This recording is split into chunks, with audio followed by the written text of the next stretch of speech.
today's video, let's talk about what is new in regards Form 941. Due to COVID-19 crisis, there is some changes to Form 941. And the change is called retention credit. So employee retention credit for employers subject to closure due to COVID-19 crisis. What it means is it's still the same form, but the way your taxes are calculated is a little bit different.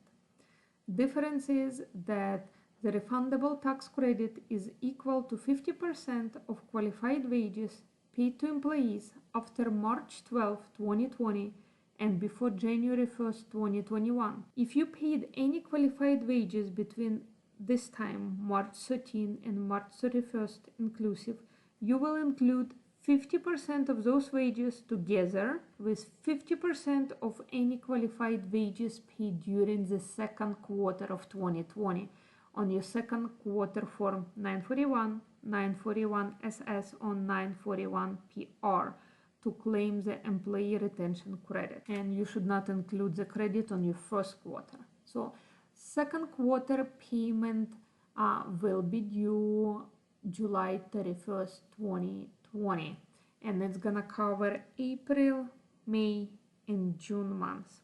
So let's look at the form and see how we can Form 941 for 2020, Employer's Quarterly Federal Tax Return.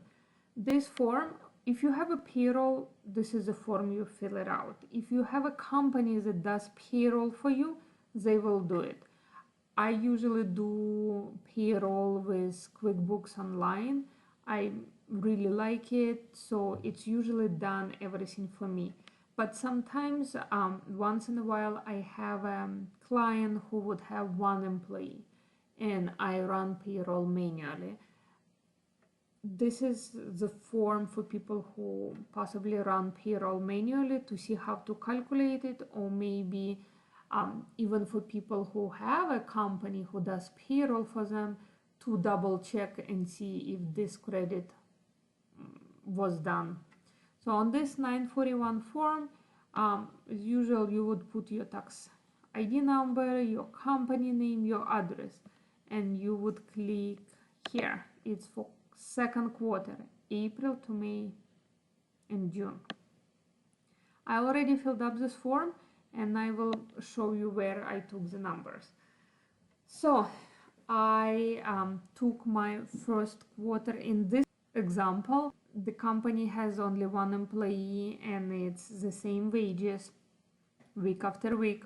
And I will show you, this was filled out for first quarter for January, February, and March.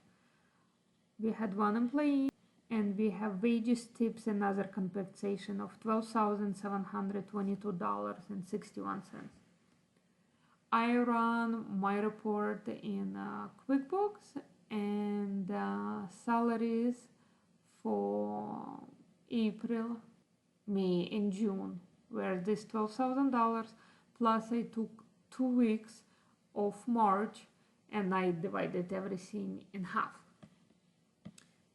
And my number was $7,421.51.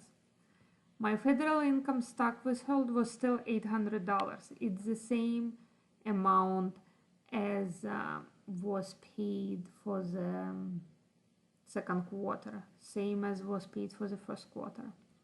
Then taxable wages is $7,421.51. Calculated tax amount, taxable Medicare wages, tax amount calculated. We sum up these two numbers, and then total tax before adjustments. I add up column 3, federal income tax, plus column A, and we ended up at $1,900. $1,946.69. I did not had any adjustments, so my total taxes after adjustments still the same amount. Total deposits for the quarter were $2,757 and 77 cents because they are based on $12,000 pay.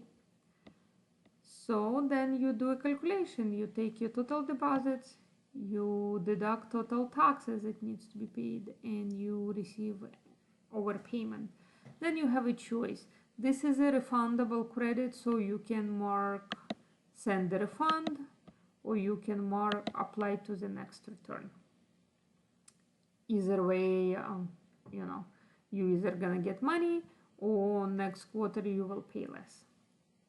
Second page is your normal page.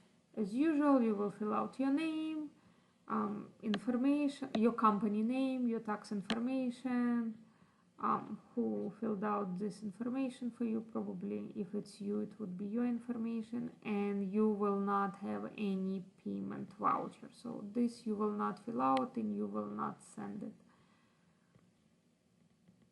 Hopefully this was helpful.